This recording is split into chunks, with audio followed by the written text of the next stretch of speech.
Hello दोस्तों, कैसे हैं? मैं हूं डॉक्टर शाहिद अली और आज हम बात करेंगे बहुत ही कॉमन मेडिकल कंडीशन के बारे में जिसको जॉन्डिस कहते हैं। जॉन्डिस यानी पीलिया। आज हम जानेंगे इसके कारण, इसके सिम्टम्स और इसके ट्रीटमेंट और इसके कॉम्प्लिकेशंस के बारे में। तो जॉन्डिस क्या है दोस्तों? बॉडी में एक पिगमेंट पाया जाता है जिसे बिलिरुबिन कहते हैं, और जब यह बिलिरुबिन बॉडी में अपने नॉर्मल लेवल से बढ़ जाता है तो आँखों का कलर, स्किन पीली पड़ जाती है, जिसे हम पीलिया कहते हैं। वैसे तो बिलिरुबिन को लीवर प्रोसेस करता है और इसको बॉडी से बाहर निकालता है, लेकिन जब किसी कारणवश बिलिरुबिन बाहर नहीं निकल पाता बॉडी से तो इसका लेवल ब्लड में बढ़ जाता है और हमें पीलिया या जॉन्डिस पेशेंट में नजर आती है। दोस्तों, अब बात करते हैं कॉज ऑफ जॉन्डिस या जॉन्डिस होने के क्या कारण होते हैं। जॉन्डिस होने के बहुत सारे कारण होते हैं, जिसमें से मुख्य कारणों पर हम बात करेंगे। तो पहला मेन कारण होता है वह लीवर प्रॉब्लम। जब लीवर में कोई प्रॉब्लम हो जाती है, जैसे हेपेटाइटिस, किसी तरीके का इन्फेक्शन हो जाना, सिरोसिस ऑफ लीवर, लीवर का डैमेज हो जाना, या फैटी ऑफ लीवर, या लीवर का बहुत ज़्यादा फैटी हो जाना, तो उसमें ये जॉन्डिस की प्रॉब्लम उन मरीजों में दिखाई देती है। और दूसरा मेन कारण होता है blockage of bile duct. Liver से बाइल बनकर बाइल डक्ट के जरिए इंटेस्टाइन में जाता है और बॉडी से रिमूव होता है।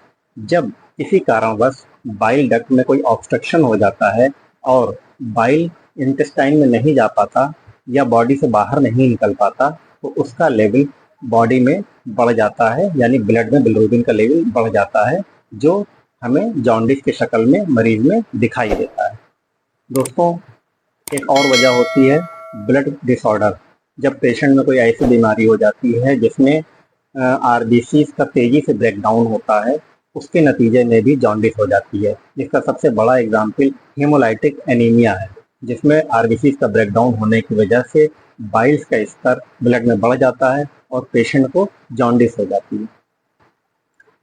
दोस्तों, अब बात करते हैं सिम्टम्स ऑफ जॉन्डिस, यानी कि जॉन्डिस के लक्षण क्या हैं। हम कैसे पहचानेंगे कि किसी को जॉन्डिस हो गई है? तो सबसे पहले दोस्तों, नाउजिया पेशेंट को मिलेगी, वॉमिटिंग मिलेगी, एब्डोमिनल पेन मिलेगा, डार्क कलर यूरिन होगा, लाइट कलर स्टूल होगा। इसके अलावा आंखें येलोइश हो जाएंगी और थकान बहुत ज़्यादा लगेगी, पेशेंट लिथार्जिक होगा, वीकनेस बहुत ज़्यादा होगी और वेट लॉस दिखेगा पेशेंट में। पेशेंट में बहुत ज़्यादा घबराहट दिखेगी और एंजाइटी होगी उसको।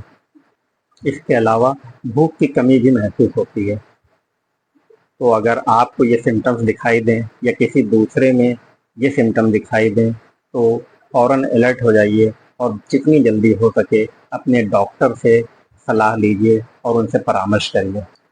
तो दोस्तों, बात करते हैं अब जॉन्डिस के टाइप्स की, या जॉन्डिस कितने प्रकार की होती है। तो दोस्तों, मोटे तौर पर जॉन्डिस को 3 पार्ट में डिवाइड किया गया है, या 3 तरह की जॉन्डिस होती है। पहली प्री हिपैटिक जॉन्डिस, जिसको प्री हिपैटिक जॉन्डिस बोलते हैं, दूसरे को हिपैटिक जॉन्डिस बोलते हैं और तीसरे को पोस्ट हिपैटिक जॉन्डिस बोलते हैं। तो दोस्तों, बात करते हैं प्री हिपैटिक जॉन्डिस या लीवर के पहले की जॉन्डिस। यह टाइप होती है एक जॉन्डिस की। इसमें लीवर जिम्मेदार नहीं होता है जॉन्डिस होने का, या लीवर से पहले ही यानी ब्लड में ही किसी तरह की कोई पैथोलॉजी हो जाती है, जैसे हिमोलाइटिक एनीमिया या मलेरिया, जिसकी वजह से आरबीसी तेजी से ब्रेक डाउन करती हैं, टूटती हैं और ब्लड में बिलिरुबिन का लेवल नॉर्मल से बढ़ जाता है, जिससे पेशेंट को जॉन्डिस हो जाती है। तो दोस्तों, इस तरह की जॉन्डिस में अनकंजुगेटेड बिलिरुबिन या इनडायरेक्ट बिलिरुबिन इन्वेस्टिगेशन में बढ़ा हुआ आता है, जिसका मतलब ये होता है कि यह प्री हिपैटिक जॉन्डिस है।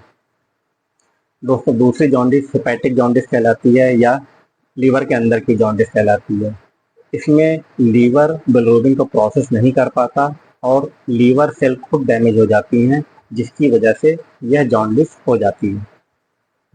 इसकी वजह लीवर से संबंधित कुछ गंभीर बीमारियां होती हैं, जैसे hepatitis, cirrhosis of liver, liver cancer, drug induced liver damage आदि कुछ ऐसी चीजें होती हैं जिसकी वजह से यह जॉन्डिस हो जाती है। दोस्तों, इसमें इन्वेस्टिगेशन में दोनों तरह के बिलिरुबिन, इनडायरेक्ट और डायरेक्ट यानी कंजुगेटेड और अनकंजुगेटेड, दोनों तरह के बिलिरुबिन एलएफटी में बढ़े हुए होते हैं, क्योंकि यह जॉन्डिस खुद लीवर सेल के डैमेज होने की वजह से होती है। दोस्तों, तीसरी टाइप होती है पोस्ट हेपेटिक जॉन्डिस या ऑब्स्ट्रक्टिव जॉन्डिस भी बोलते हैं। इसमें बाइल लीवर द्वारा प्रोसेस होने के बाद भी किसी वजह से बाइल डक्ट में ऑब्स्ट्रक्शन होने की वजह से इंटेस्टाइन तक नहीं पहुंच पाता, बॉडी से बाहर नहीं निकल पाता, तो उस सूरत में बॉडी में बिलिरुबिन का लेवल बढ़ जाता है, जिसको हम ऑब्स्ट्रक्टिव जॉन्डिस या पोस्ट हेपेटिक जॉन्डिस भी बोलते हैं। पोस्ट हेपेटिक जॉन्डिस के कारण कुछ मुख्य कारण होते हैं, जैसे गाल स्टोन यानी पित्ते की पथरी, किसी तरीके का ट्यूमर, पैंक्रियाटिक कैंसर, बिलियरी एक्ट्रेसिया, ये कुछ मुख्य कारण होते हैं जिसकी वजह से बाइल डक्ट में ऑब्स्ट्रक्शन हो जाता है। इन्वेस्टिगेशन में कंजुगेटेड या डायरेक्ट बिलिरुबिन एलएफटी में बढ़ा हुआ होता है। पेशेंट का स्टूल लाइट कलर का होता है इसमें और यूरिन डार्क कलर का होता है। अब बात करते हैं दोस्तों डायग्नोसिस की। जॉन्डिस को क्लिनिकली डायग्नोस करना काफ़ी आसान होता है। पेशेंट की हिस्ट्री और पेशेंट को देखकर हम जॉन्डिस को डायग्नोस कर सकते हैं।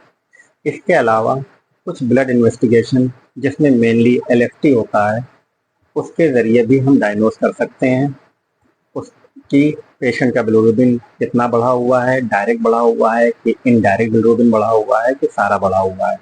इसके अलावा ब्लड इन्वेस्टिगेशन से हम लीवर की हेल्थ को भी पता लगा सकते हैं कि लीवर में कितनी स्वेलिंग है और लीवर कैसा वर्क कर रहा है।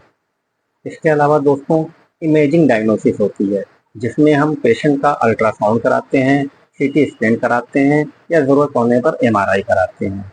इसके ज़रिए हम लीवर की, बाइल डक्ट की और गॉल ब्लैडर की स्थिति को या पैंक्रियाज की स्थिति को देखते हैं और उनकी कंडीशन का पता चल जाता है।